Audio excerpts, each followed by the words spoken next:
Hey everybody, welcome back to the Jubilee, Freedom, and Shalom podcast. I'm Daniel. I'm here with my buddy Nate, as usual. And today we are joined by some special guests. Special guest, you want to introduce yourself? Jonny. I'm a pastor for Circle of Hope. We're a series of church congregations in the Philadelphia area. We like to say in the Delaware River watershed. We're cell-based, but we have a lot of compassion teams too. We'll get into that later. Yeah, wonderful. And then I'm Marguerite McDonald. I've been living in the Philadelphia area for about 8 years, although I'm from Delaware. And I'm a professional in the biotech industry and have been leading the Debt Annihilation Team for a couple years after being a participant in it, as well as some other leadership at Circle of Hope. Wonderful. Yeah, so the reason that we had gotten in touch with you both was because we had read an article. I don't know how many years ago I read it actually, but it resurfaced more recently after we had started this podcast. And as I was thinking through, the pandemic has given us all a lot of time to reflect, I think, or at least it has for me, and thinking about what does doing justice look like proactively and like leaning forward into it instead of kind of, don't bite the other kid in kindergarten because you wouldn't want him to bite you. Trying to think about how it actually is causing me to lean in and do something. Around the church building that me and Daniel met at through our working together, there's probably about 20 to 30 payday loan type lenders within a mile of our church building. And just looking at how people struggle under the pressure of situations like that from my church family. I had read articles, I don't know how, but by the grace of God, ran into some articles that had been written about your Debt Annihilation Team effort at Circle of Hope. And so I just threw a Hail Mary and hoping that someone on the other end would answer. And so Jonny got back to us a few weeks ago, and we're just so thankful for you guys to show up and tell us the story about that experiment, that ministry. And so I guess the first question is, what led you all to this idea and formalizing it? Was it something that had already been formed elsewhere? Did you kind of get parts and pieces of it from several different places and form it into your own effort? So how did this all come to be? Jonny, do you want to take that or do you want me to? Go ahead, Marguerite. Okay. Well, I think there was a group of people just brainstorming in the mid 2000s about, in this social justice kind of mentality. How do we help our people and also, stick it to the man, being a consumer credit card companies? Yeah. We really identified that it was a predatory system and that people in our congregation had the ability to provide loans and money to support people, changing their thinking and heading in a new direction, basically realizing that debt is not okay, even though our society says it's fine. And that there is another way that's biblical, and that God wants freedom for all of us, and that why don't we try to help each other by gathering some money and paying that debt down and then paying each other. So it was really Joshua Grace, who was a pastor at Circle of Hope, and wrote probably some of the original articles, took an idea that a couple of us, not me, but some other people, Trevor Day and maybe Jonny knows a couple other people involved in that first group, who really just thought of this radical idea and then raised the money to roll with it, which we call a seed fund. Right. So did you, so it was really an original idea that you guys just saw a need for it. You said, let's do something. What can we do? And started to figure a way to loan each other money. Or was there any did someone else kind of spark that brain wave off in your mind? I would say that probably it was the year of Jubilee. in the Yeah, here Old we go. Testament. That Okay. was Here we Do y'all go. know the name of our podcast? yeah, right. That was a that was an inspiration for us. Right. There's a biblical precedent to end debt, free captives, restore the land. Right. And it's possible that the model came from a variety of ideas. But for us and how we formed it, it was a creative process. Good. That's What cool. was the response at Circle of Hope when this was launched or initiated? Well, fairly positive. It's a super trust-based system, and one of the radical things it does is, the premise behind charging interest and usury too is not only to enrich the lender, it's you charge interest because you don't trust the person Right. that you're Right. lending money to, Right. right? You think something bad's going to happen, and so you have to make sure Cover that yourself. you're secure. Yeah. Exactly. This system is the alternative way of doing it, because now we're trusting each other. There is risk here, and so some people said, you could be putting people at risk by getting them so close to the edge of danger. You're close to the cliff. Someone might not participate in the group. They might get their debt clear and then hightail out of town, never to be heard from again. Right. I guess that's conceivable, but we decided, no, we're going to trust one another. We're going to trust God. And it worked out really great. Yeah. So, do you guys mind kind of giving the nuts and bolts of how it works, as far as how much money is lent, or how the program works, and then we can discuss a little further how maybe the naysayers, it could be addressed at a congregation as we're trying to do something similar in our own local churches. Marguerite, go ahead. Okay.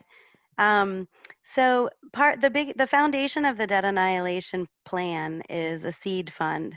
So it does start by either raising some money or having the church provide money out of compassion funds or budgets. As Jonny mentioned earlier, we have compassion teams. So we, gathered some money from the church, matched it with loans from people.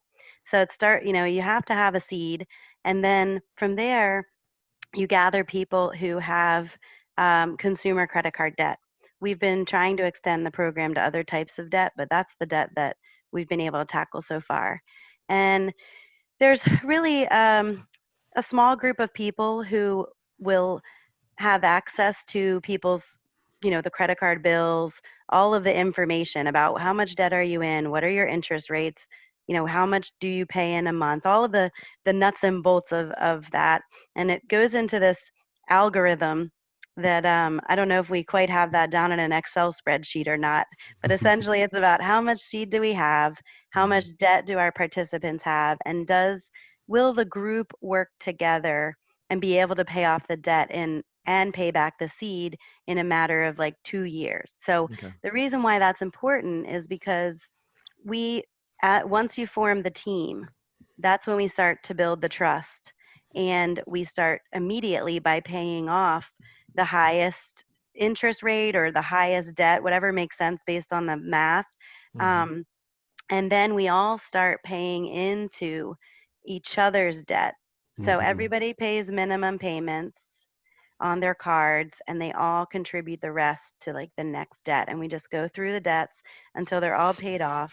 And then we start replenishing the seed. So during that time, we meet monthly, we build budgets, we share, we develop, an intimate community basically that is part of the healing process of getting rid of that shame of debt or that isolation, that loneliness, learning new ways to spend money, to not use credit cards.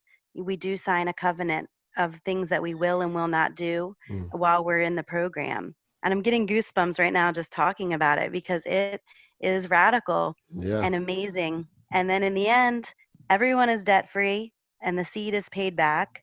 And so far, the seed has replenished itself and even grown through some generous donations of people who are passionate about this program.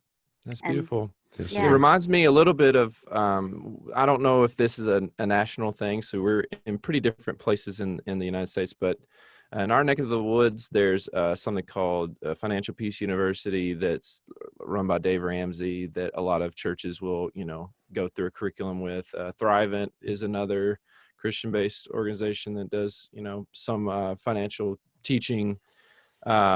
Did you guys come up with your own curriculum for these classes as far as, going through the budgeting system and all this kind of stuff? Or did you use someone else's curriculum to do that, or have any recommendations for us as we have those monthly meetings and how do we guide those conversations? Mhm. Well, I do want to highlight our financial partner, Everence. Okay. They're a faith-based financial advisor group. They also offer, ways to invest wisely and, with a mind for uh, healthy investments that are in line with Gotcha. Christian values. Right. But And I think Dave Ramsey is great. We have definitely used some of his method, his ideas of the snowball. I think a lot of Right. his stuff is pretty individual, so we've had to Right. adapt it. And But that's where I've felt it's like it leaves off at, okay, now you're out of debt, go buy a boat and a big house and like, God bless you, and it's like, but I want to get everybody out. Yeah. yeah, So like, how do we keep this thing going? And I think that's honestly where I just got out of debt about 6 months before I got diagnosed with cancer. So that was just like, wow, thank the Lord I didn't have to deal with both those things at the same time. But we felt so strongly about getting out of debt. We were able to get there. It was a huge good thing in a storm in my life. But I didn't want to stop there. And I think that's probably where I ran into the article about the Debt Annihilation Teams of like, how do I get my small group and say, hey, God's freed up this $500 bill in my life. Like, can I pass it on to the next person and hope it inspires other people in the group to keep passing around, and then hopefully go top to bottom in our congregation so that we don't have as many bills and bosses, bossing us around all day and stressing us out all day. So we're more flexible to ministry. And so, I guess that pivots into the next kind of part of the conversation is, as you have gone through this thing, how has the response been? The ugly underside of, this one guy did leave one time and we never saw him again. I'm not afraid of that information. I think it's failure is always part of the process when we're trying something new. But yeah, how has the response been? How has it freed up your members to be more flexible to ministry because they don't have the burden of these debts on them, and tell some of those stories? For the most part, people have trusted the process. They've seen it work. It hasn't been too extreme. We are conscious of the risk that people are at when they enter into it, and we try to organize groups based on that. So Right. there's a lot of accountability and a lot of trust, and the fact that we've had a pretty good track record builds trust too, Sure. And so we've been blessed that the vast majority of the people who have participated have upheld their end of the deal. I think there was only like one or two that haven't, right, Marguerite? yeah. And I think part of the grace of the seed is after you're really out of debt, then you're paying back into the church. So, Right. if you fall on hard times and you reduce your payment to $10, or maybe you can't pay it anymore, fine. But Right. there's that accountability of people feel like you do. I'm out of debt. I want to help others. So Right. their own conscience is like, oh, I really should keep paying this, Yeah. a little bit, pay it forward. And I heard that you said that you have kind of done the math to where if everyone's debt added up it's unreasonable to pay it off and pay the church back within 2 years, then you may rearrange the group. Is that what you're kind of implying before? Yeah. Yeah. Where you're trying to get it to where it could be done in 2 years? Okay. Yeah. So for example, if the seed is at, when we first started, we had a seed of 10,000. Right. So we took on 20,000 of debt, and we took on people who had some income. And it was funny because it ranged from a person with $1,000 debt who could only pay 10 a month, or, to someone with 10,000 debt who could pay 500 a month. So, Right. it really was a mix, but it was like, it worked out with the numbers. And then when we Right. had a seed of 20,000, we were able to pay off 40,000 in a group. So the group size was bigger, the Right. debt was higher. So each group is very unique. And we do Right. have a financial tool. I mean, we have like a spreadsheet template of how Mhm. we calculate some of this Gotcha. stuff. Yeah. So as a church leader, that would be something that you have as a resource available to help people understand. You don't need to throw, you know, there needs to be some kind of distribution of the debts and how quickly they can be paid off with the Yeah. seed money available, and so that it's a positive experience that doesn't drag on for like 15 years or anything like that. Yeah. Yeah. Okay. And So go ahead. I was just going to say, and the beauty of it is no one will ever pay more than they would have paid on their own. So if you looked at your own debt and how long it was going to take to pay and the interest, you're never going to pay more than that. If anything, you may This will pay be less. faster. Yeah. Right. Yeah. And so the church actually goes in and pays certain debts immediately. So those freeze as far as interest loans go, or, interest rates go and all that kind of stuff. Very good. So, So go ahead. I was just going to say that would be one of the stories of freedom. I mean, one of the people in our team who was highlighted in one of the podcasts on NPR was um, Caroline, and she was one of the first to have her debt paid off. And so we all work on budgeting and saving, and we all figure out how much we can pay in. But immediately that burden of hers was gone. And she's the kind of person who's working 3 jobs, constantly thinking about her money. And so in this case, now she can, just start paying in some smaller amount than she was paying to someone else. So she's doing something good, and she's now freed up to be not thinking about money and able to think more about just, saving That's or awesome. helping others, Yeah. working as a ballerina. The quote that I remember the most from the articles that I read was, I think it was quoting Jonny, I'm not sure, but it was, Jesus sets out, you can either serve God or money, and we're choosing to serve God. And just thought about like that, the story of Caroline and how much freedom that brings somebody when all they've been thinking about every day is paying off, this debt or working these multiple jobs to pay off that debt.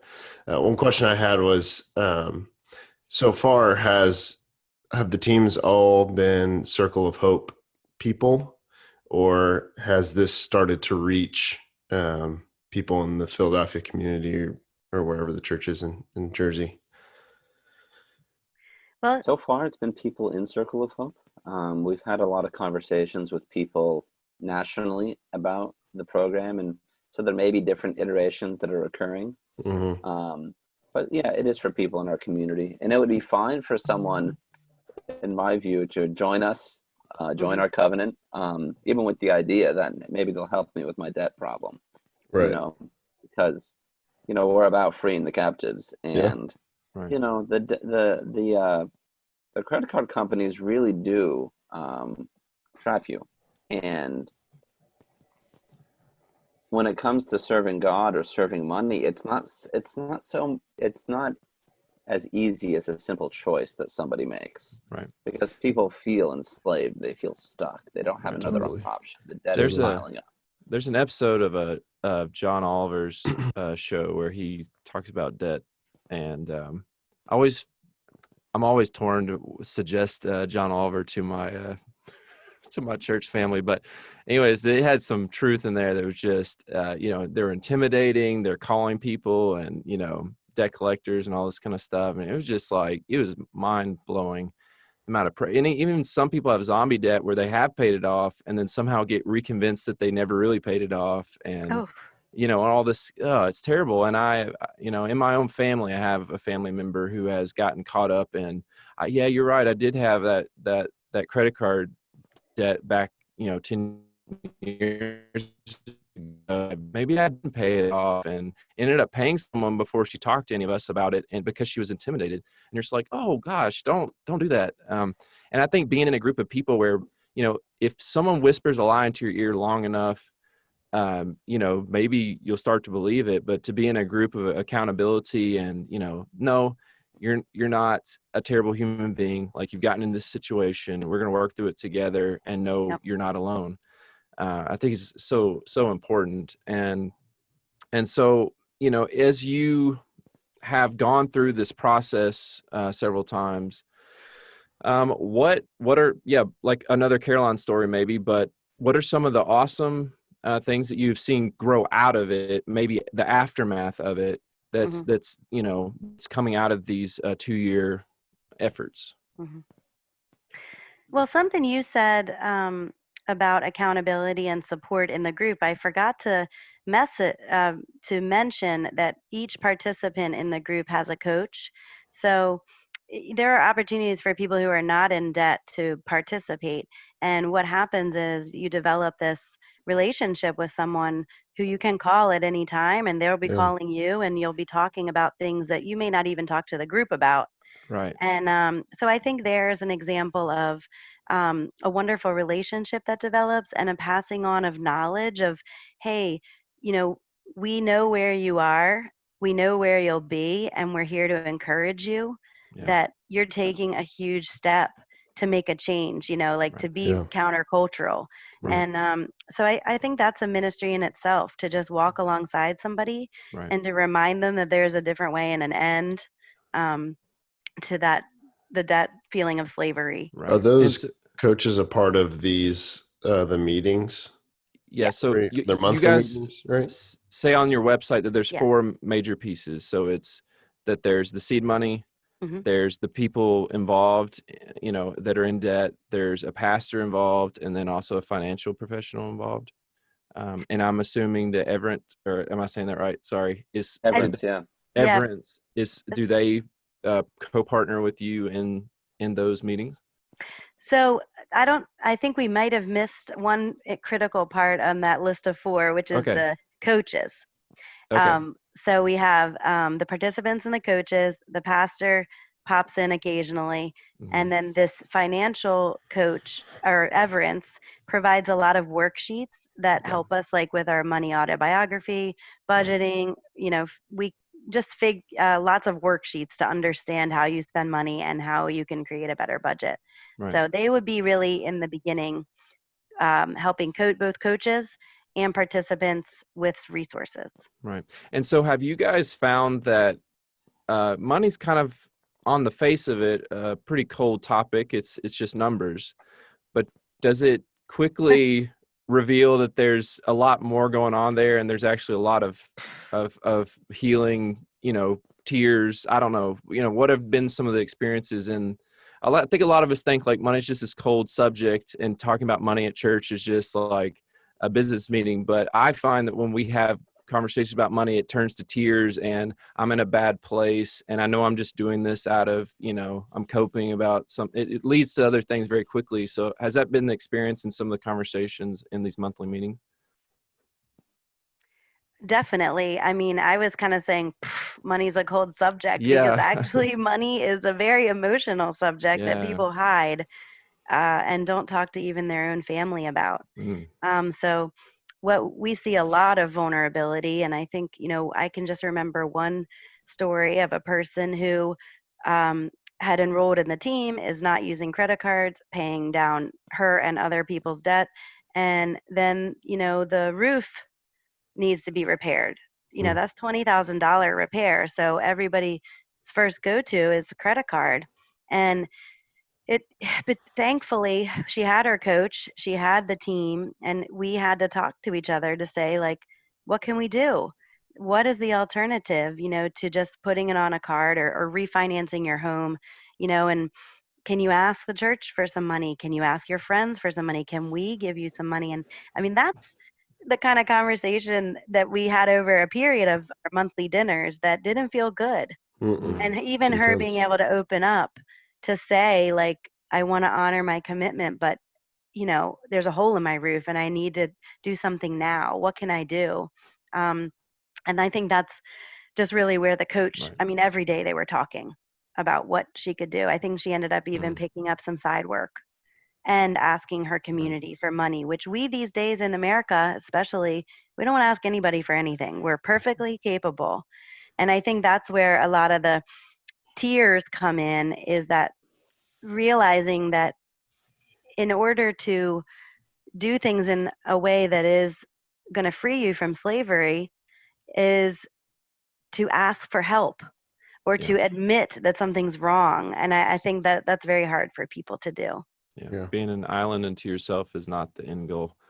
Yeah. Well, it seems like the end goal for a lot of people, but yeah, so that's wonderful to hear. And I had a student a while back whose hair started falling out. She thought she was getting some terrible disease. She went to the doctor. They said, you're stressing too much and your anxiety's out of control. She's like, how can my thoughts make my hair fall out, Nate? And she's like, I don't, we are not one big thing that holistically is affecting, or I've got one student that comes in and says, I'm so depressed. I don't know what to do. And asking them, what do you eat? And for them, they're like, what in the world does that have to do with anything? It's like, well, I eat hot Cheetos and drink Monster drinks every day. Like, what does that have to do with anything? You're like, I would encourage you to try to eat something other than those two things. And maybe so I do know that financially, like I said, it may seem like a cold door to come in through, but I just encourage everyone that's listening to this that when we talk about money and we talk about it openly, it really leads to some very deep and intimate conversations pretty quickly in my experience, because, as the cliche goes, like, where's your time and where's your money being spent? And that will really lead to where your heart is also. And I see that often as we talk money with our folks.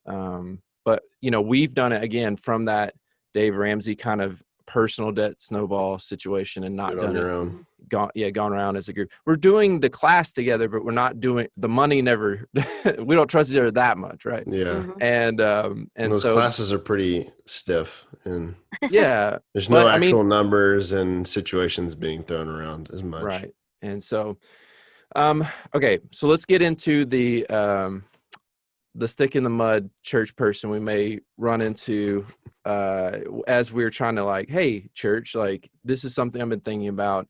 I know that the church I grew up in would probably be pretty down on the church getting into the loaning money business, or what I'm saying, not even if you weren't charging interest. I think they would. I don't know what verse they would. With it. Yeah, I don't know what verse they would quote exactly, because this is quite outside of their normal things they argue about. But what would be some potential things that, I'm coming out of Galatians 5, where it's like, it's clear that you were made to be free, but don't use your freedom on yourself. But if you really want freedom to grow, then serve each other in love. That's the verse that really motivates me in this conversation.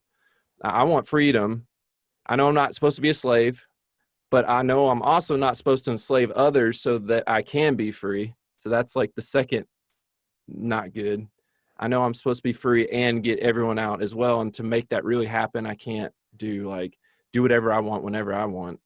I need to serve other people in love if I really want freedom to grow. And that's the biblical, like you said, the Jubilee, the setting the captives free, what Jesus says in Luke as he's starting his ministry. That's just everything to me.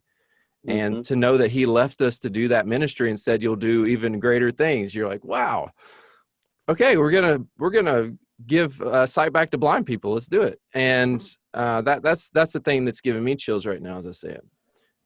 What if any pushback did you guys get from, maybe your church is just a lot more, thinking on that wavelength, but for someone who this is very outside of what the function and the role of church to them, which I know that that's a bummer that that's even a thing I could say is a reality, but that letting people out of, slavery to debt just doesn't compete with them as their church experience. What would be some of the things you would say to that?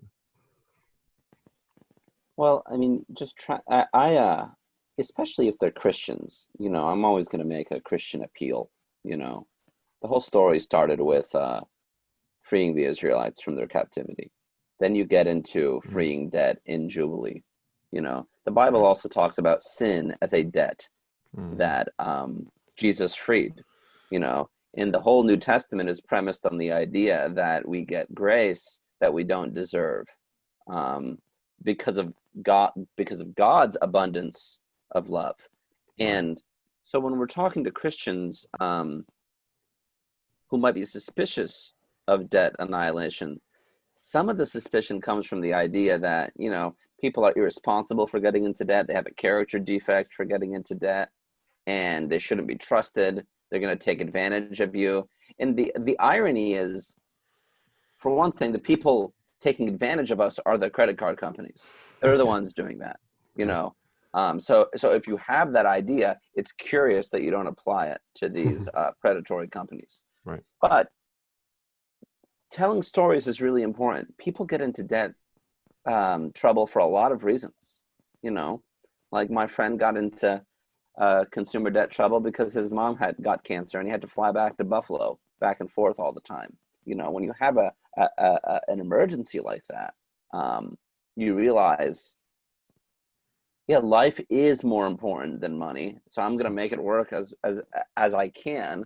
But then you enter into this contract with, it's like a deal with the devil, and you really have to be freed from it, So pouring out compassion and helping people remember that same compassion was given to them by maybe not even financially, although possibly, but at least by Jesus, And I think you're right. Trying to tell more personal stories to where it's not some hypothetical person, that's out there somewhere. I think is really important to conveying that, like you said, I could have, the day I got diagnosed with cancer, I'd only had health insurance. I was working on a farm before that, and I was a missionary before that. And I only had insurance for maybe like 6 months before I got diagnosed. I would be over probably close to $1 million in debt right now if I hadn't had this job at my church. And so I think about that all the time, and I'm like, I spent, there's one time, one Thanksgiving, I was laughing at a family member's joke. I was eating a pistachio and choked on the shell, and that cost me more money to go to the ER that night than a year's worth of cancer treatment because I didn't have insurance at that time. And so, yeah, you're right. I'm sure you guys have heard, many, many stories of very different ways people have come into that situation. And go ahead, Marguerite. I would just add too that I think people who are sticks in the mud we need to have them investigate their own habits, and assumptions, as Jonny said about people. There's so many different reasons why people are in debt, and also the people who are averse may also be in debt and be thinking that that's okay. And some of the foundational verses of this debt annihilation team is, do not owe anyone anything to anyone except for love. So there's many people who have a healthy credit relationship with their credit card, which I would say there's no healthy relationship with your credit card. And I often think about all those points and incentives and whether they're on the backs of the people who are paying high interest rates. And if you're okay with that, what's going on there? And then, the other verse that we talk about is in Galatians as well, about carrying each other's burdens. So we want to help people if they're in a place where they can't even save a dime, they can't see a way out, they're thinking about money all the time. Like, why don't we want to take a small risk for a big, our big church? It's a small piece of the budget. It's a loan. It's honestly, you really only need 6 people who are passionate about debt and have $1,000 to get started. It's not like the whole church even has to agree. Right. So we can tell the stick in the mud, come back in 2 years, and we'll, That's kind of my approach as well, where some of these ideas, it's like, all right, well, if I were to give you $10,000 to start this thing, would you be okay with that? And they're like, well, as long as it's not my money, I guess, or whatever. Yeah, I have that kind of ground level, like, well, what if the money appeared out of nowhere? Would you at least say yes? Maybe not out of your pocket, but like just say yes. And in 2 years, if it works, will you then donate? Yeah, not a loan, but just donate. Some people that I have come in contact with at some churches that I've worked at or gone to, that would be sticks in the mud about this. I think for them, a lot of it is no one has ever dreamed for them what they could do with what God has blessed them with. The story they've been told, or the story they've chosen to believe, is that they got to get secure and safe So that one day when they're 65, 70, 60, whatever, Yeah. they can retire and be comfortable and not be a burden on their kids and all of that. And while all that is fine, I think that at least our tradition, the church has not done a very good job of casting a vision for, here's what you could do proactively with what God has blessed you with. If you're working a 6-figure job and you're really comfortable financially, here's how you can turn and bless other people. And so most of the people that I've interacted with, they're, when you start talking about money and giving extra money to people, like in this scenario, it's like, whoa. Like, don't touch my stuff. That's mine. And One they thing that come seems to by get a that. pass. One thing that seems to get a pass is like setting up scholarships for college, maybe. Yeah. Then it's like, oh yeah, that's great. Let's do that thing. But then when it comes to, helping people that are past the college age or not going to college, or it's like then helping financially somehow becomes very icky all of a sudden. Yeah. Sorry, Dan. And I think like in my church growing up, there was a scholarship fund if you went to a Christian college, and basically a guy saw that we were graduating, 25 kids, and 2 were going to Christian colleges and others were going to state universities. And he's like, this is dumb.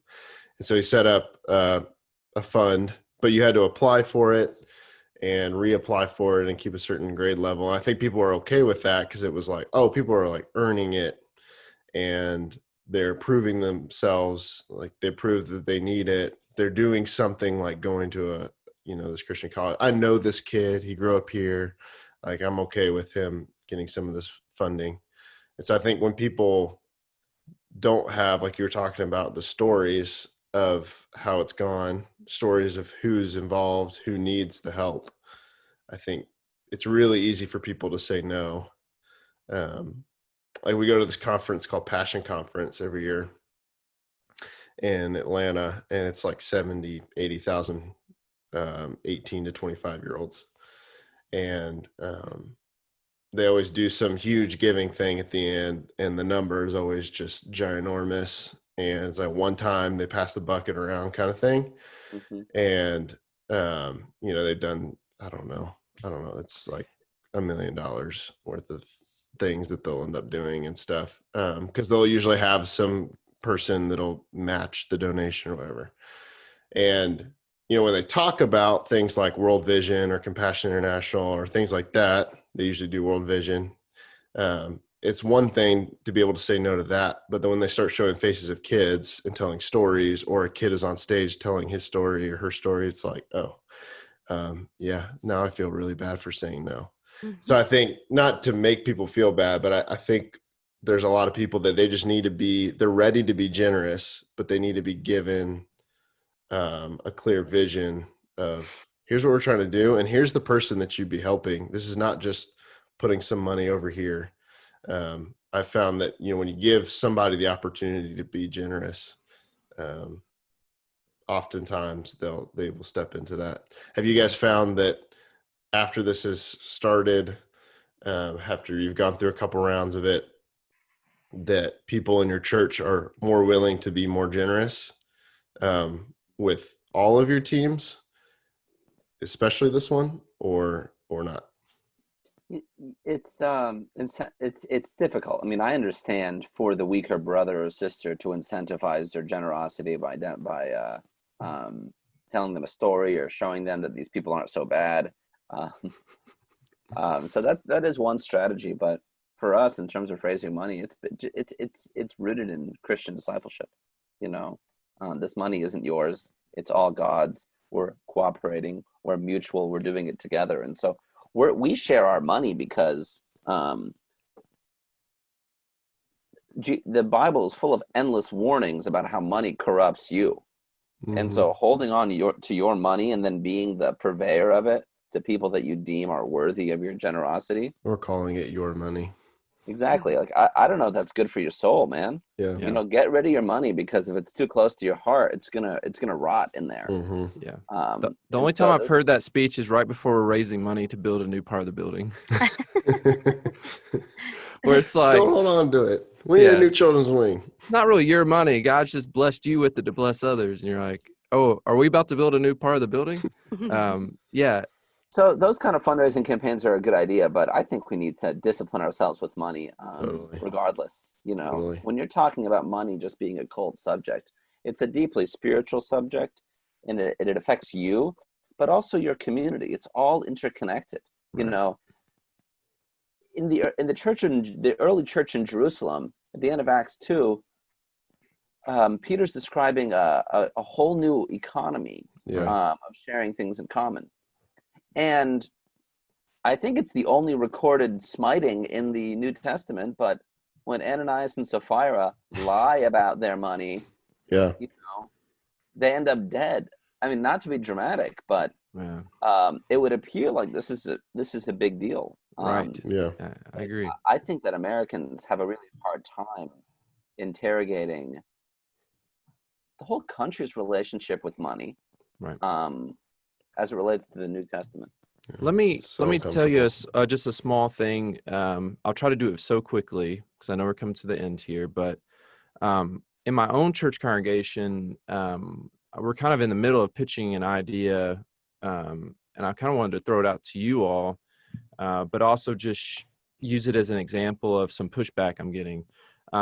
Some people think that the more we talk about money and getting out of debt, it's like, oh, so if I'm in debt, then I'm not saved, or Jesus doesn't love me, or some people are saying to me, I think some of this speech, Nathan, is going to lead people thinking like believing in like a works-based salvation, like where I'm trying to do more, and if I do more, then I'll be saved or be good, or then arrive in some way.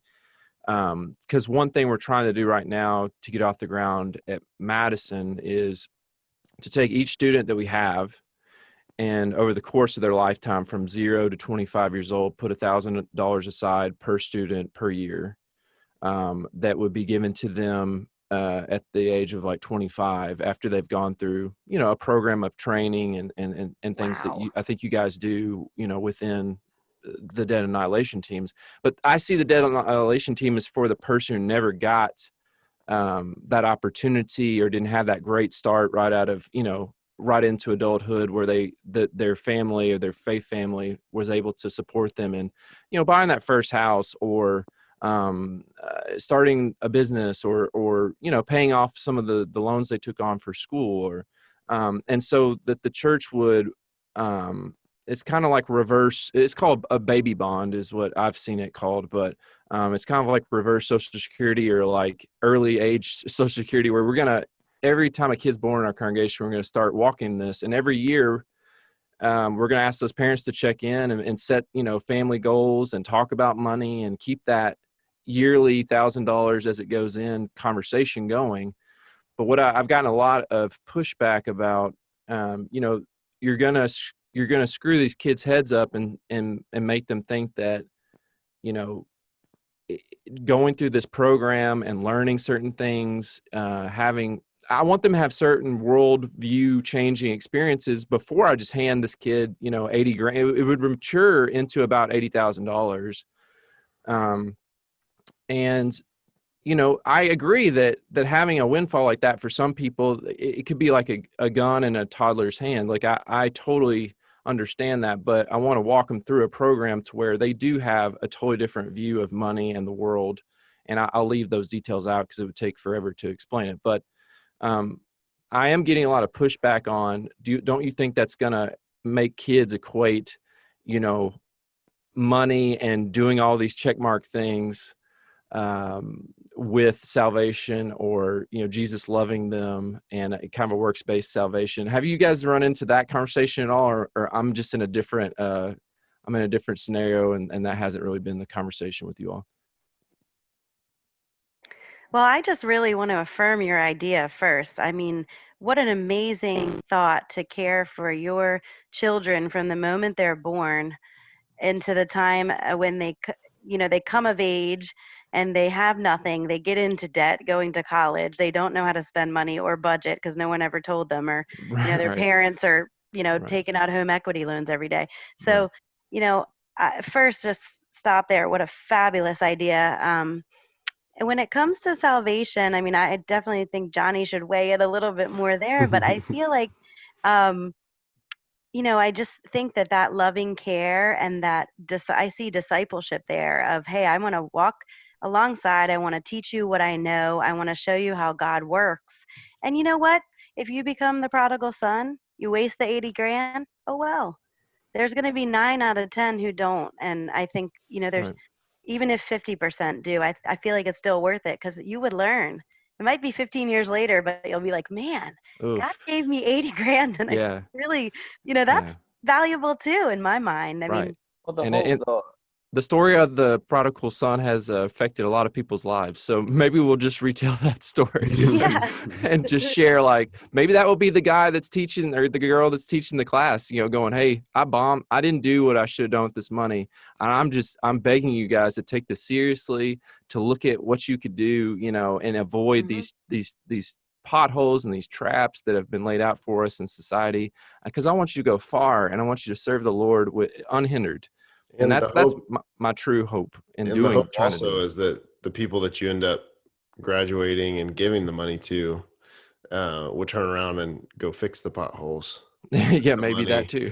Yeah, They won't be in their own debt, possibly. right. Yeah. To be more proactive about doing justice. But sorry, I just cut Jonny off.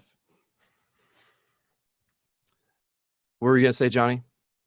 Oh, did he freeze? Oh no. Let's see if Oh, we can get no. him back. Oh, there he is. Jonny, I think you cut you off if you want to chime in. Well, I was going to say the story of the prodigal son, he does end up returning, and the That is father true. does welcome him back. Yeah. And even though the older brother is resentful because he followed all the rules, Right. God doesn't make those distinctions. God doesn't separate the worthy from the unworthy in terms of receiving God's grace, And Right. for us, we have to heed Paul's word in 2 Corinthians 5. Don't consider each other from a worldly point of view. I can't think of a more worldly point of view than your credit rating, your credit score, that number that evaluates how good of a person you are based on how cozy your relationship is with your credit card company, essentially. Yeah. So, Very good. I have 2 final questions before we close. One, what are some things you guys have learned about God because of this program? Second, what are some things you've learned about people because of it? I'll start. I think one thing that frequently comes up is the idea of scarcity mentality versus abundance. And Yep. I think time and time again, if you follow God's model, like, it's usually talked about as far as tithing. But when you're helping others, when you're doing things in community, when you're sharing ideas, money, like, you definitely see abundance. You are able to see through other people transformation and stories that remind you of the goodness of God. And I would say, with regard to people, I've been thinking a lot lately about this idea of, do you believe that people are inherently good or inherently evil? And, or whatever word you want to substitute for evil.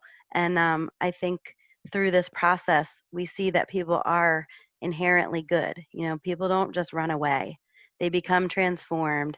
They start to talk to others, and they're open about sharing what God has done for them. And I mean, what else do we want? What else does Jesus want for us than reasons to talk about him to others? And Right. Amen. I think it shows us that God is faithful, and that our generosity maybe won't be rewarded financially, but God will take care of us. Yeah. God is there, Yeah. And I think being generous with your money really helps you. The more generous you are with your money, the less power it has in your life. Because as much of an idol as it can be, and as much as it can make you a captive, you know, the power of God is much greater than that. Amen. So for me, seeing the material consequence of God's grace being greater than something like money is really important. You know, and I think I echo Marguerite, you know, regardless of whether you think people are bad or good, we can conclude that grace and salvation transforms us. You know, whether we're made better from being good or made better from being bad, we're still moving with God. God is transforming us. And I think these actions demonstrate that transformation. You know, I think that if you're a secular group, you can probably pull this off too. Yeah. But I will say that I think freeing people of their debt is a particularly spiritual action. And I think that because our faith is based on our freedom from our own debt, it really does translate well. Yeah. And one of my rebuttals to my $1,000 per year per kid thing has been, you know, the Bible says to bless those who curse you. And so if people are involved with this program for maybe all the wrong reasons, I think I still have a place to stand in scripture and be like, yeah, let's bless them too. You know, it'll Totally, still be money that goes to them. And yeah, maybe they took advantage of us. But also they had to do it for 25 years. Yeah, they had to do it for 25 years. So joke's on us, I guess. Yeah. But it is just this like, I want to walk with them, and I want to put the church squarely in the middle of the conversation of like, well, I think I've lived in a culture of like, well, that's not your business, you know, keep to yourself and all this kind of stuff. It's like, no, man, I'm investing. We're investing in you every year. Like I want to have this conversation with you. I don't want you just to kind of pretend like you got it all together, and behind the scenes, you're like, oh my gosh, I have no clue what I'm doing.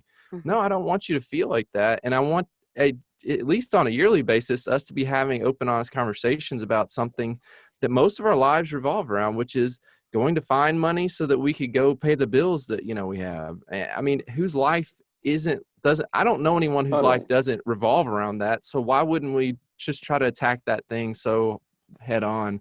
But when it comes to church and money, it gets icky all of a sudden. And It's easier to say that's not our problem. Yeah. Or just like, hey man, you do you, that's none of my business. You know, let's just sing together and listen to the sermon and go home. And, you know, so I understand it takes a lot of vulnerability though. And that's, you know, godly, intimate community is so hard to really hold together, because we are going to reveal a lot of things about ourselves that are ugly and broken and messed up. And I think I'm preparing myself for that part of it when we are, if we are able to get this thing off the ground that you guys have inspired me about. So before we go, just on a practical note, I know that you guys have a part of your Circle of Hope website /DAT. Yep. If I'm not mistaken, www.circleofhope.net/DAT or Debt Annihilation Team. Yes. And that has a lot of, you know, not only the explanation of what we're talking about, but also some PDF files type, you know, maybe more for behind the scene leader people to, you know, have the resources they need to pull this off and figure out how to make those teams to where they'll work together in a 2-year timeline and all that kind of stuff. And we do have just basic budgeting tools too. So anybody who wants to start a budget today can go on there and download a budget. Right. And I think the power or the ease of the Dave Ramsey plan is the whole, like, put the DVD in and push play. And, you know, I know the people in our congregation that have been willing to teach the class, but they're not like super strong public speaker type. They get overwhelmed with that thought. Dave has done a good job with, you know, just push play and then let's go to the workbook, and then it's all really pre-scripted. I just want you all who have done some of that for that legwork for people and have made an open resource on your website, I just really appreciate you, first of all, doing that work. Second of all, being generous with it and sharing it with other people that would want to try to get that moving, that are overwhelmed with all the nuts and bolts of, how do we pull this off? Mhm. So thank you guys so much for being generous in that way. And if there's any other resources, to the verses you use, or just the conversations points you try to hit as you go along this journey together for 2 years, I would personally, as a pastor, love to hear how you do that, the verses you use, the everything about it, because that's what I want to glean that information from you all. So huge thank you. If there's anything else y'all want to share as advice to people as we go, as far as trying to do justice in our church families, I'll leave it to you, and then we'll go out. I would just say we are super happy that you're interested. I mean, part of why we put it on our website is we, almost challenge another church to take on something like this, or this idea that you just suggested is another wonderful radical example of preparing somebody for the future, and even avoiding the debt. I also think that one thing Circle of Hope does well is to dialogue, and we've been learning in our church planting efforts about discernment, which often involves a lot of learning people's what's on people's mind, and just giving people opportunity to talk. We have something every sermon, every service afterwards called a talk back. So, I think that having people talk about their experience is freeing in itself. And I would just say, that's just a valuable addition to any meeting ever, is allowing people time to express their opinions. And I guess just one little plug is I've been praying about this Debt Annihilation team expanding, to other congregations, as I said, and I would love to come down, talk to people, support them, meet you all. I'll definitely send you an email of things that I've learned being a part of it, but I would love to take it even further and volunteer my time to get this rolling for somebody. Wonderful. Thank you for that offer. That was very Plus, nice. North Carolina, I'm there. Very good. Any final words, Jonny? Good to be here. I'm glad that we're talking about this, and I hope that this can change the national Christian conversation about money. I think it's so relevant. And sometimes as a pastor, I feel like a lucky rabbit's foot, where it's like, if someone's sick, someone dies, something goes wrong, then let's call on the religious person, and maybe their prayers will actually, help. But this is so relevant to everyone's, daily experience. And I just thank you guys so much for taking your faith serious enough to do something that very much affects people's lives, and for inspiring us, and for having this conversation to help us learn about, more. So until this is the Jubilee, Freedom, and Shalom podcast. I feel like we hit it on the nail on the head today. I really did. And so thank you guys so much for being with us. And thanks, guys. And we'll sign off for now. Great. Peace. Thank you. Peace.